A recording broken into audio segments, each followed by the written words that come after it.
Hi, I'm Paul Brodie. We're back in the shop. Mitch behind the cameras.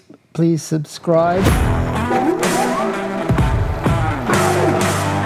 I have a friend here, Eve, and Eve is going to ride the black AERMACCHI today. I'm going to ride the CUB. We're not fixing anything or making anything.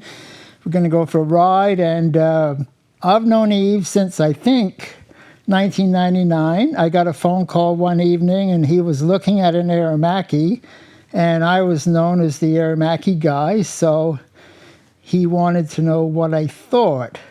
Mitch is going to show you a photograph. It's Eve with the bike. He did buy an AERMACCHI race bike, Alidoro, a 250?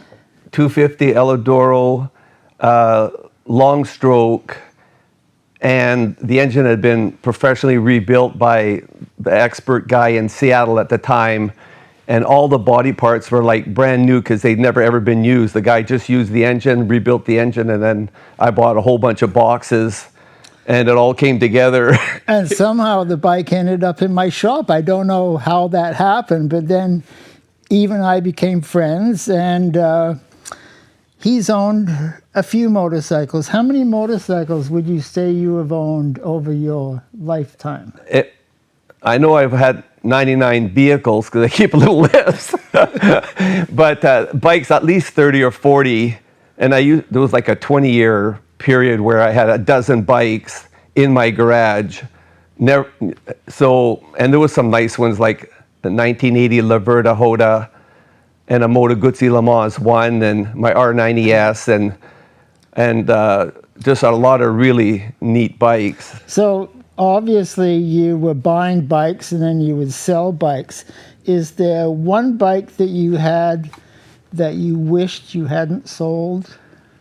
No, it's a weird thing because I love them dearly, but once they're gone, they're just gone. They're just gone. No, I don't regret ever selling any of them.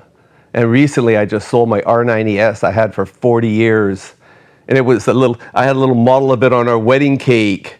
And, but it just became too much owning that many bikes and maintaining them. You go on vacation and you're worried about, oh, I got 7 or 9 battery chargers going. And it's just, it's a lot of maintenance to keep bikes up. Okay, well, I think what we're going to do is to go outside now and start the bikes. I think we should kickstart them or try and kickstart them.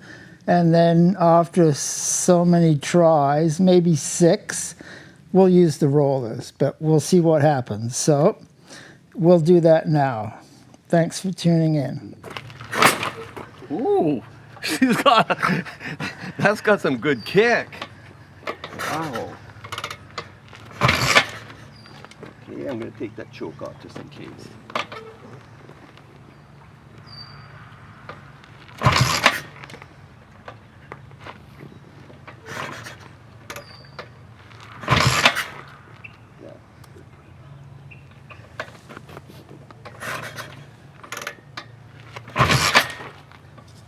Nope.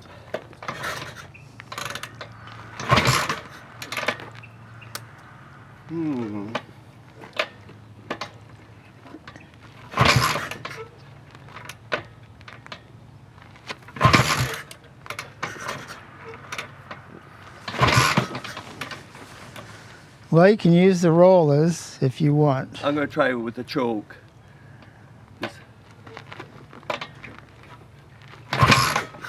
It would be nice if one.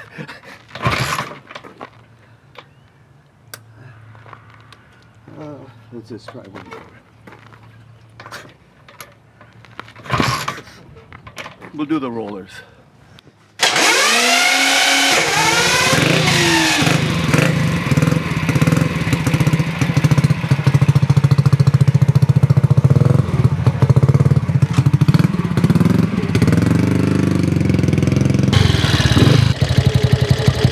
Very easy with a roller.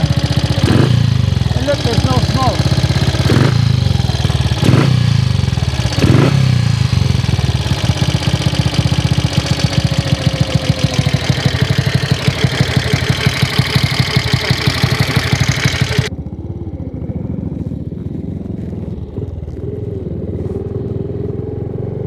if one of your motorcycles has an issue or a problem, is that something you can usually fix yourself, or do you take it into a shop, or is it a combination of you fix sometimes and then sometimes the shop does something? Well, from the very beginning, I was always frugal, and I just sort of fixed it myself, and I had a beautiful 750 Ducati Sport and a 350 Desmo. And I remember once we were just down Allard Crescent and then River Road, and on 272nd, the 350 Desmo just stopped. And some guy came by and said, like, it was hot out too, you know, like, just call BCAA. And I said, the second I call, I stop learning. And what I ended up doing was take the seat off, and the Italian bikes had little fuses, but the little rattle, they would just rattle in there and sometimes fall out. So I got some dental elastics and put one on each one, and the fuses never ever fell out again. Okay. So basically, I don't ever remember taking a motorcycle to a dealer. I just had to do everything myself and adjust the valves, and even did a Desmo valve adjustment. I mean, I had the manual there, but it all worked out good, yeah. Okay, so you've done a lot of road riding, you've done off-road, and way back when you had a trials bike too. Yeah, and some guys I was riding trials with, you're still riding with them. Okay. Yeah. And then, and I think I know you've done some iron butt stuff. And so I was thinking about when you rode from Langley, because you had a house in Langley here, and you rode down to, what was it? It was Mexico, Tijuana? Yes, I left on a Wednesday, and I went down to Tijuana, and then...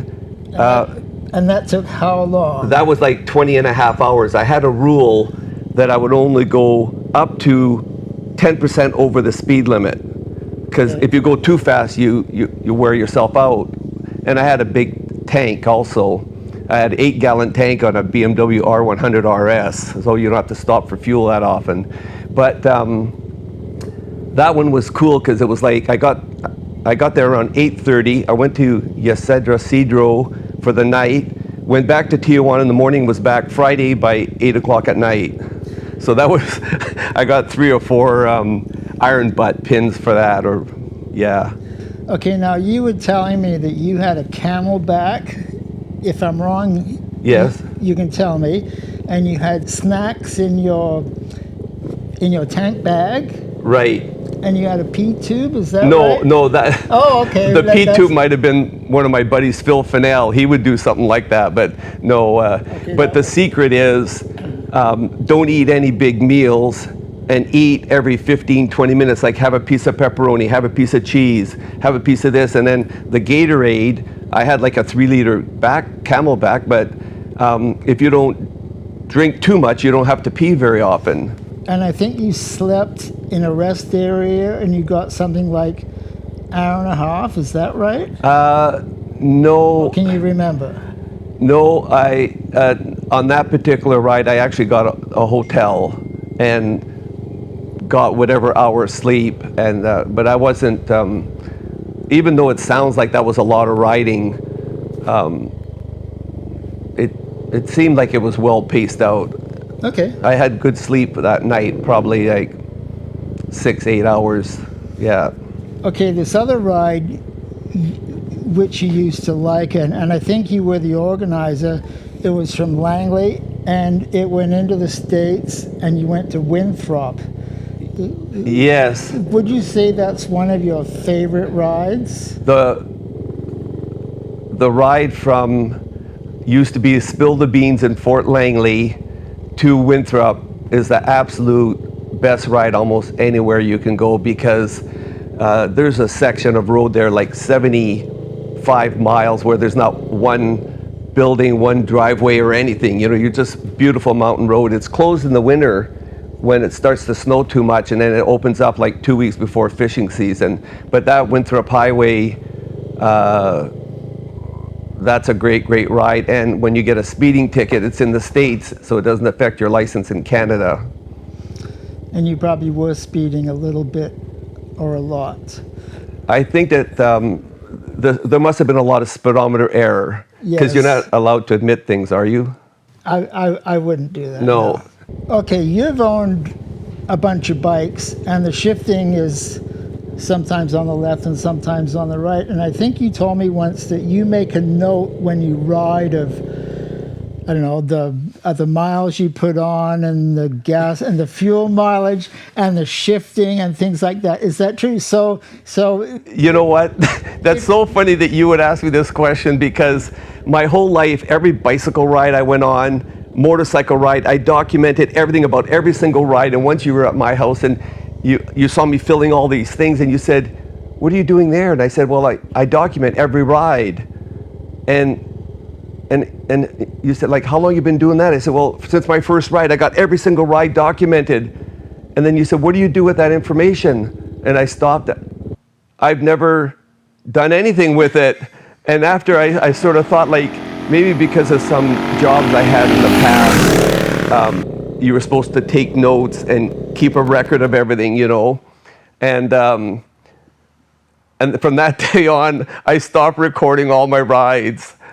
you don't do that After you asked me anymore. that Okay. question, the penny dropped. I think, I've never used any of this information, so I just stopped recording my rides. But I used to have a poster on the wall, and if you have a dozen bikes, you're going to have 5 or 6 different shift patterns. And I would just go look at the bike. Okay, I'm taking it to Le Mans.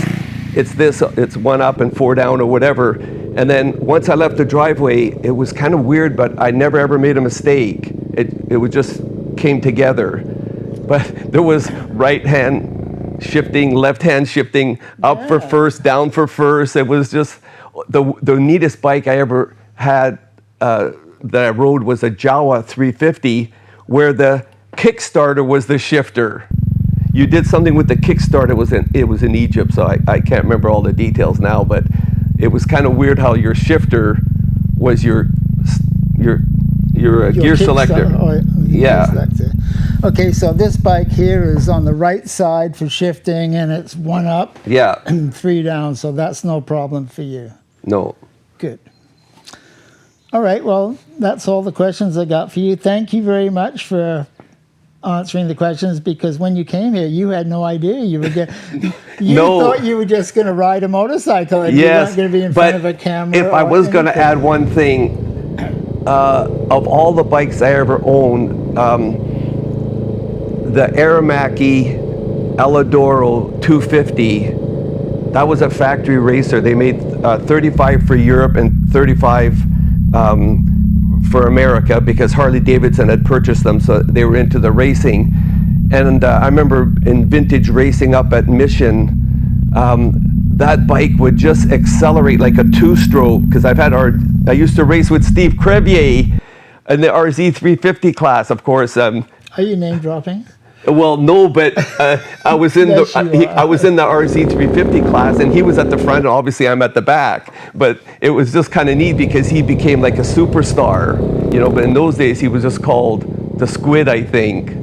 But anyways, that little AERMACCHI would just go, and then the big 1,000 displacement bikes and all that would just pass you on the straightaway. Then in the corner, it was just so cool how you'd catch them all in the corner and then you'd go. Yeah, that was a lot of fun, that one was.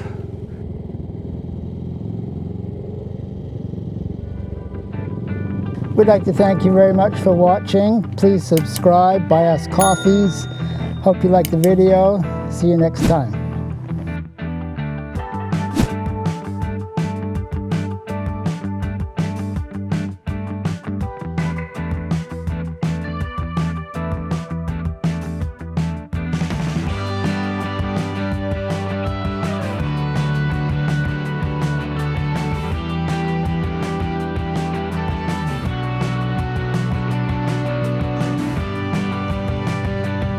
$100 miles on this bike.